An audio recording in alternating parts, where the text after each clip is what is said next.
Salut sama gars amis sportifs et inconditionnels du football ñu ngi leen di nuyu di leen jaajëfal yéen ñu suivre reporter chaîne C5 Info di la wax ni bu dee gan nga ci page mën nga abonné nga activer cloche de notification bi pour bañ a rater benn vidéo ci vidéo yi ñu ko aussi mën nga def sa réaction ci commentaire yi bul fàtte le petit pouce bleu muy le bouton j'aime parce que c'est vraiment hyper important pour nous.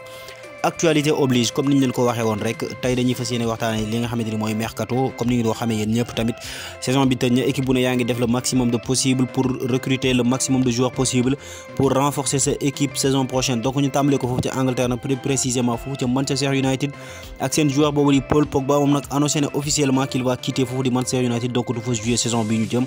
Prochaine destination am nag foofu ci Juventus de Turin la parce que moom accepté na dernière offre boobu nga xamante ni Juve proposé woon na ko côté mu bañ ko muy un contrat de 3 ans ak une salaire mensuel avec une salaire annuelle de 7,5 millions d'euros net par an. donc nag moom Paul Pogba mujj na nangu loolu nga xamante ni bi moom la ko waa Juventus proposé donc nag ñooñu Manchester United ñoom tamit ñi ngi waajal ñoom tamit def lépp lu ñu mën pour remplacer kooku di Paul Pogba te kan ca xalaat du kenn ku dul Frenkie de Jong gone ak Barcelone gi mais nag liy posé problème mooy que ne Barça réclame 100 millions d'euros pour acquérir les services de Frenkie de Jong. donc histoire à suivre nag entre Barcelone ak Manchester United ci dossier boobu nga xam ne mooy dossier Frenkie de Jong pour l'instant l'homme aux 233 matchs 39 buts et 51 passes décisives muy Paul Pogba n'évoluera pas dans le maillot du Manchester United pour saison prochaine. ñu jógee foofu ca Manchester United nag dem foofu ca Milan AC kooku di Rafael Leao nag refusé na première proposition de contrat bi nga xamante ni bi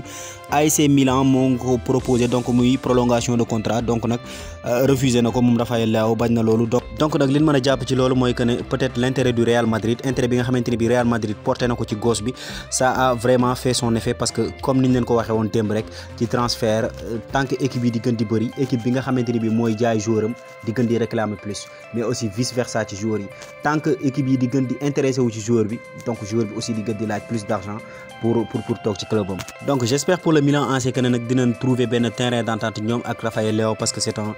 gosse extrêmement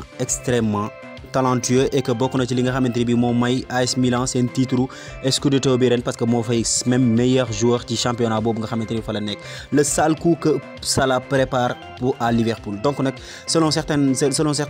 journalistes sportifs kooku di Mohamed Salah nag day préparer benn sale coup ñooñu di waa Liverpool parce que moom kat refusé na prolonger contrat mi ngi naxtaananteeg ñoom nee na du prolonger contrat mais en même temps xamal leneen ne saison bii ñu jëm dina ko football Liverpool te bu saison boobu rek moo ko dese ci contrat donc bu saison boobu jeexee il aura largement les cartes en main pour négocier une autre contrat soit mu dem équipe bu ko neex te bu fa yeggee xëy na dina mën a nekk en position pour carrément teg Liverpool loo xamante ne bii nii dinañ ko signer contrat bu rëy ngandi contrat soit même mu menacer leen dem feneen donc attention à Liverpool attention parce qu'il ne faut pas laisser Sadio Mané filer pendant ce temps Salah mi ngi leen di këll-këllee te aussi on va parler de ce même Sadio Mané bi nga xamante ni bi tey ji daa mel ni les choses semblent prendre une autre tournure côté Sadio Mané parce que tey ji waa Bayern ñoom formulé nañ benn offre boo xamante ni bi il a triplé li nga xamante ni bi loolu la Sadio Mané di fayeeku foofu nga xamante ni mooy ca Liverpool parce que instant bi ñu toll kooku di Sadio Mané il est le 4e joueur le mieux payé foofu ci Liverpool mais tey ji waa Bayern formulé nañ benn offre bu 20 millions d'euros hein pour kooku nga xam ne mooy Sadio Mané net par an donc il deviendra le joueur le mieux payé foofu ci Bayern de Munich et que kooku di Sadio Mané aussi il semble tenté par ce projet parce que moom ci ba jëmi boppam xamle na ne waxtaan na ak Nagelsmann muy coach bu Bayern de Munich et que tout semble être parfait pour que mu signer foofu seulement il y a un petit problème parce que kooku di Paris Saint-Germain ñoom tamit dugg nañ dans le game ils sont entrés en jeu et que franchement il n'est pas préférable d'avoir un Paris Saint-Germain comme concurrent franchement parce que tamit bu dee xaalis la ñoom ils en ont à plein à gogo te tout semble ñëpp wax nañ carrément que ne kooku di Paris Saint-Germain tamit li mu génne ci xaalis instant bi ñu toll teg ko ci table bi franchement amul benn équipe ci Europe bu ko mën a génne pour Sadio Mané pendant ce temps nag équipe boobu di Real Madrid moom mi ngi toog fi mu toog ne nemm di xaar ñaari ponkal yi buñ bëree ba daanante ci seen biir wala ba kenn mënta daan mu ñëw jaar ci ginnaaw jël ko parce que moom tamit mi ngi manifester intérêt pour recruter kooku di Sadio Mané parce que il veut remplacer l'échec du dossier Mbappé franchement mënaguñ ko digérer ba léegi et pour ce temps ki ñu gis pour remplacer ko le Sadio Mané la mais mënuñu dugg en jeu tant que Bayern ak Paris ñu ngi ci biir donc mi ngi toog di xaar ba ñoom ñaar ñu bëree ba pare xëy na buñ daanante wut moom tamit mu mën a dugg et pendant ce temps kooku di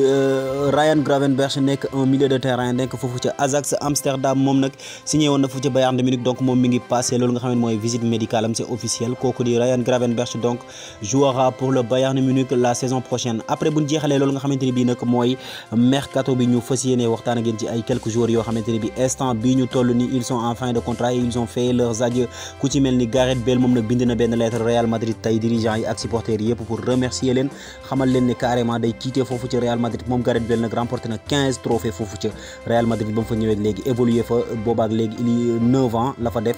15 trophées yi nag bokk na ci 5 Ligue des Champions donc il a été décisif sur tous les trophées que le Real Madrid a pris xanaa bu dee ci Ligue des Champions bi ñu génn à part ça aussi kooku di Ángel Di María moom tamit def na ses adieux foofu ca Paris Saint-Germain ak kooku di Marcelo nga xamante ne bi moom tamit il est le joueur le plus titré du Real Madrid moom tamit day jógee foofu ci Real Madrid def na li nga xamante ne bi mooy ay adieux kooku di Paulo Dybala aussi a fait des adieux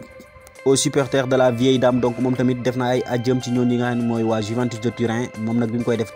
jooy na ci jooy yu métti malheureusement bon moom nag il est attendu foofu du côté de l'Inter Milan en cas d'échec ci dossier boobu nga xamante ne bi mooy le dossier Romelu Lukaku donc nag lii la leen tey seen C5 info di la wax ne bu dee gan nga ci page mën nga abonné nga activer cloche de notification pour bañ a rater benn vidéo ci vidéo yi ñu dugal aussi mën nga def sa réaction ci commentaire bul fàtte le petit pouce bleu c'est vraiment hyper important pour nous merci et à très bientôt.